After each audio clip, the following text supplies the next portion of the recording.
So Stacey, the first thing, first of all, congratulations on all your success this year. Just fantastic, both you personally leading the team and thank you for all you're doing. I mean, it's not it's not easy as every day, we wake up with new things to deal with as leaders, but then as originators and then market specific. So I'd be remiss to not start and just say thank you for helping us get through this, and you always are a superstar, but in these times this is when we really need it, so thank you for that. Well, thank you for the feedback. Frankly, the biggest part is caliber, right? A lot of organizations would not and are not doing as well under the pressure, and Caliber continues to provide us with that support and give us what we need to be successful. So it's a fantastic partnership from the field with our ops team and at the corporate level. So no, thank you. We appreciate it. So tell me, we've now, I guess we're heading into month 6 of, I guess we're not officially quarantined anymore, but what everyone now, the new phrase is our new normal.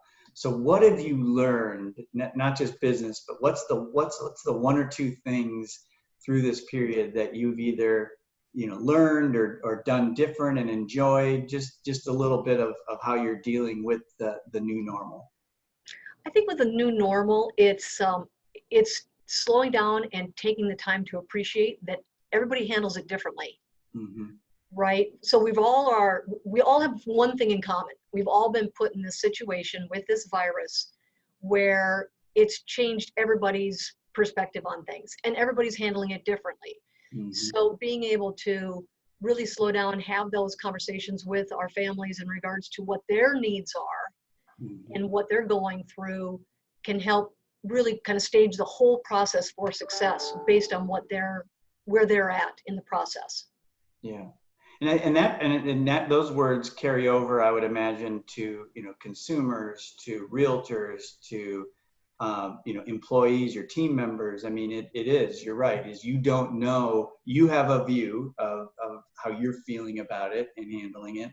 And then every time you engage, right, you don't know what that other person's view is. I think it's to some degree, you always have that in areas like, religion and politics and things of that nature. But now it's a topic that we, live in every day. It's almost like what was the old saying at your Thanksgiving? You avoid religion and politics. Well, now it's like, what are we going to avoid talking about? Life? I mean, it's interesting from that perspective for sure. Yeah, absolutely.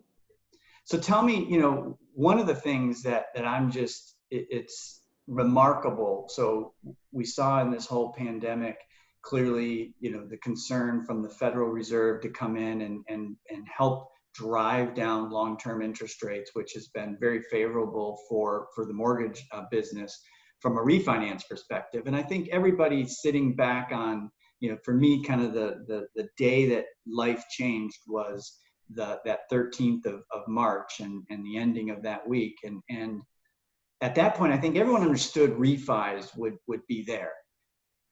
I thought the purchase market was going to fall off a cliff, and to see as a country, and quite frankly, Caliber even outpacing, and I'm not even sure how familiar you're with the numbers, but for example, in August, we're up, our daily purchase applications are up 50% over a year ago.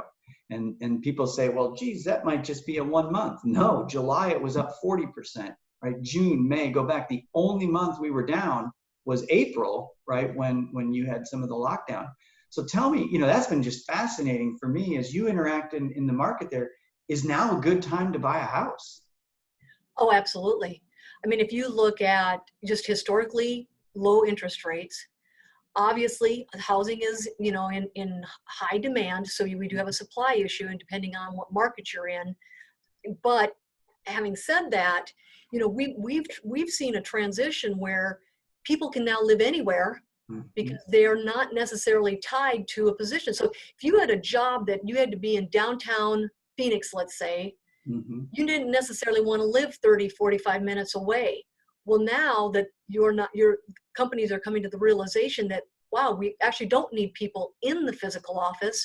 They're just as productive at home in their home office. So a couple of different things are going to be driving this, right? Where now all of a sudden I can live further out. I've got a better quality of life.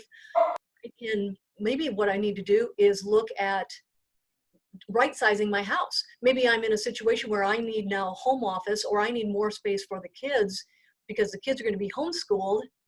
So now I've got a bigger need for maybe a bigger house. Again, those bigger houses, depending on the, where you're at in what type of city, but in many cases they're further out. So that's also driving the real estate resale, but then also our builder market, right? Where the builders are seeing unprecedented demand also. So you're, for the group that may not know, Stacey is one of our great retail leaders in the Phoenix market. And have you seen, so your comments there, have you seen what used to be hot areas of the market shift and people, because of all those changes you mentioned, all of a sudden an area that was really hot before has shifted or the type of home that people want to buy? You noticed any trends there? You're absolutely right. The affordability factor right now, where if I can buy half an hour or an hour outside of the city center, and I can get more house, maybe I can pay $100 a square foot versus living in Central Phoenix and paying $300 a square foot. That gives me more flexibility. So you bet. So seeing though, you're spot on that now areas that were less desirable have all of a sudden seen their own little renaissance in growth.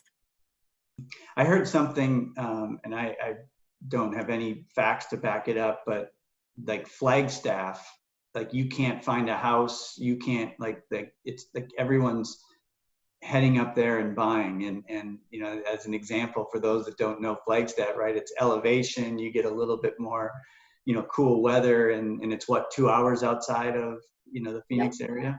Right, Yeah. right. You're 2.5 hours. You go from, the desert up to mountains and snow in the winter and a much cooler climate and a different lifestyle, right? Totally different lifestyle. Right. So we're lucky in Arizona that we've got all these different options for people. Yeah. Yeah. That proximity to being located close to a physical office, that to me has been the biggest dial mover in regards to pushing the housing numbers. Have you noticed any, and again, just, in trends, are you seeing, clearly Arizona for a long time, what the jokes were, California moving to Arizona. Have you seen, because I would imagine Arizona is not just, it has always been a destination as people either retire or want a more active outdoor lifestyle, et cetera. But have you seen that trend pick up from any other states or just kind of in general people moving? That's a great question. I typically see, number one, I would say is Californians. A lot of even West Coast companies are looking at Phoenix specifically for headquarters. It's from a proximity. It's easier if people are living in the Phoenix area or in California to get here. So yeah, we're seeing a lot of Californians, seeing trends with the state of Washington. People are coming from Washington and in, believe it or not, Minnesota and Chicago area. Yeah. I growing up in the Midwest, Milwaukee area, Phoenix, for sure. I see that, especially maybe it's a little slow this time of year because August in the Midwest is the best, but you get out of that and it starts to move. Now, tell me a little bit. One of the things that's fascinating. So, we're on Zoom, right? And inside Caliber, we use Teams. And what have you seen? How is our, one of our key, wins is our hyper local strategy of having our great loan consultants in the market. And a lot of people always think it's just for the consumer. It's as much for the consumer, if not more, for the referral partners, right? Realtors, builders. What are you seeing different in how our loan consultants are having to interact with realtors, builders? Is it exactly as it was before? Is it much more online? I mean, how has that relationship or that networking changed during this pandemic? Yeah, that's a great question, because when you look at now where you've got by appointment only for builders, right? So it's very difficult to just do a drop in to either real estate and to a builder's office. So Zoom has given us the option to really kind of leverage where we can bring people that are maybe not even in the office, right? They're not working in those offices, but they can join on to a Zoom call. I don't think anybody saw this coming, but it really did allow us to maximize our reach out to the community. So in your view, is the ability with Zoom and Teams, it's made it easier to get engagement versus more difficult. That's interesting, because you would think like if you show up in front of somebody, they can't, like, I guess they can run to the bathroom or hide or whatnot, but on a Zoom, right, you got to get them to click the link and open. And so you've seen that become more efficient. That's fascinating. Well, and a lot of it too is people are still starved for information, right? They're also, and especially when you look at the real estate agents, they're really hyper focused on keeping their business thriving also. And they've even seen where now they're limited in regards to open houses, or, having people coming through the houses. So they're looking for, hey, what's the best way to grow my business? So I see probably the biggest driver in contact with builders and agents is really around statistics. They want to know what the data. And so those are usually good draws to a Zoom event or a one-on-one type of meeting. Wow.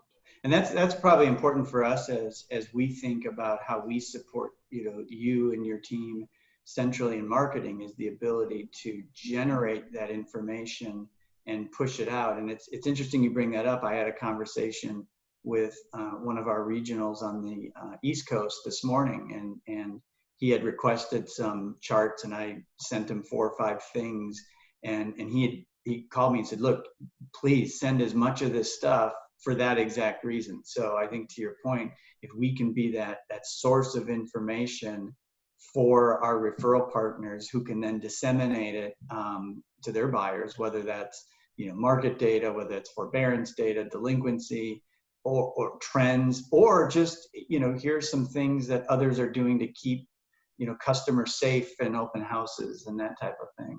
That's a fascinating observation. Yeah, I think more now than ever, they're looking for a solid partnership and resources. How do you see, I mean, obviously at some point we have to believe we'll get a therapy, or we'll get the vaccine and eventually return more towards, those face-to-face. Are you finding, one of the big things that helped our team develop, realtor and builder relations was that networking, right? It was not just the cold call, but it was, whether it was a builder event or a local realtor event. Have those moved virtual as well? Are they still happening in different forms, or have they changed a little bit?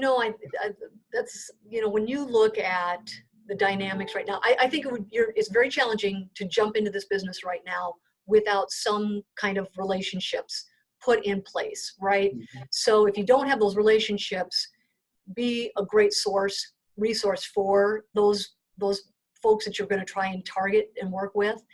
And it's going to be going back to the basics. It's going to be picking up the phone and reaching out, talking to people, and trying to develop that rapport. I think developing the rapport is going to, and the consistent and regular communication now is more important than ever before. When you have especially when you look at loan officers that have spent a lot of time and are focused on the refinance market, the calls I'm getting now from out of the blue from real estate agents are, I can't get a phone call back. Yeah. I am not, my closings are not happening in a timely manner, meaning they're missing close of escrows.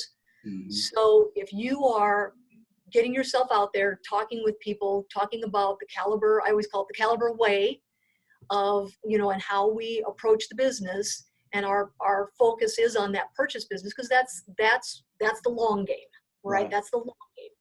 And making sure that we are delivering for our real estate partners, that's the success. That's the piece to the success overall.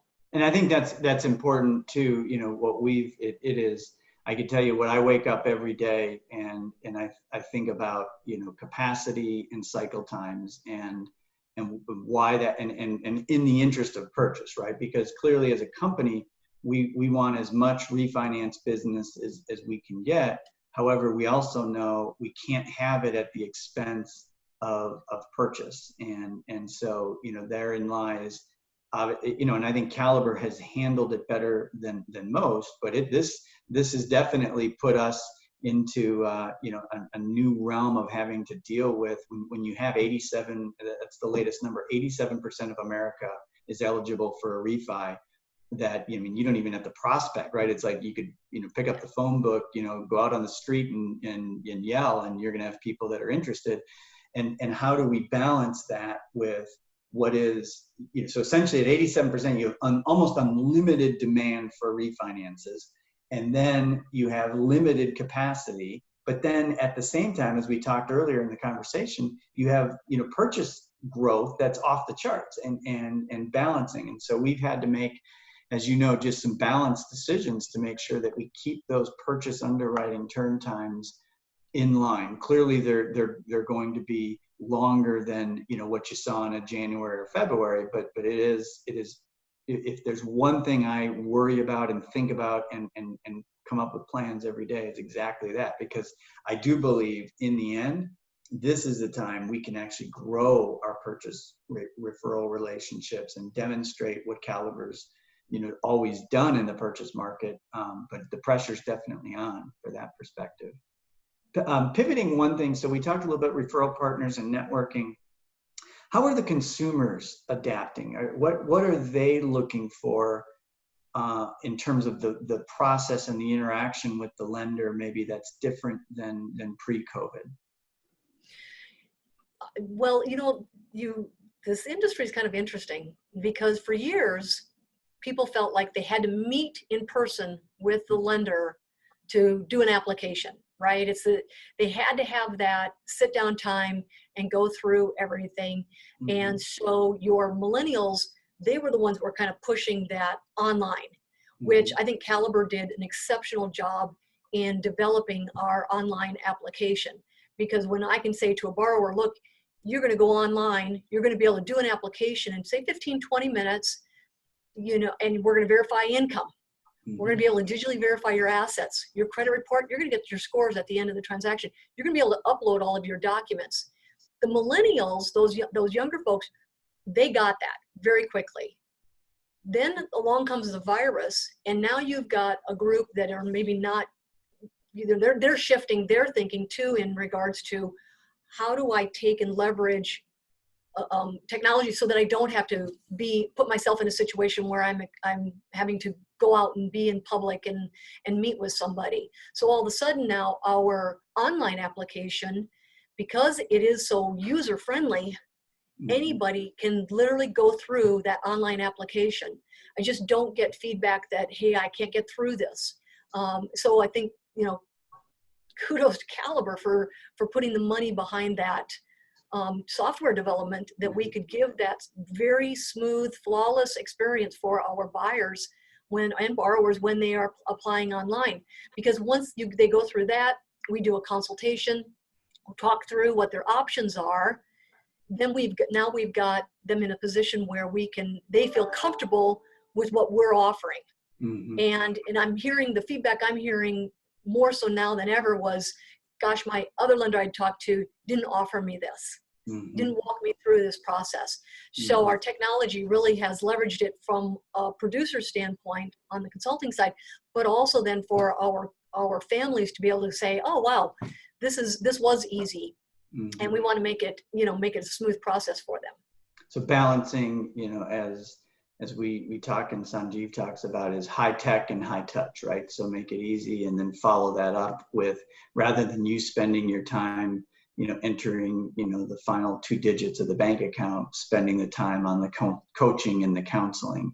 Do you think our loan officers are using, there obviously have been video tools around for quite some time, but like everything in the world, everyone's now Zooming and teaming. Are we seeing those interactions pick up with the consumer as well, where we're now jumping on a video or a FaceTime or whatnot, whereas in the past that might have been a text or a phone call? Have you seen that change?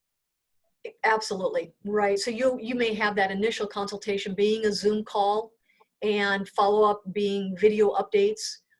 So yes, leveraging the consistent communications with video updates and those, keeping everybody informed throughout the process.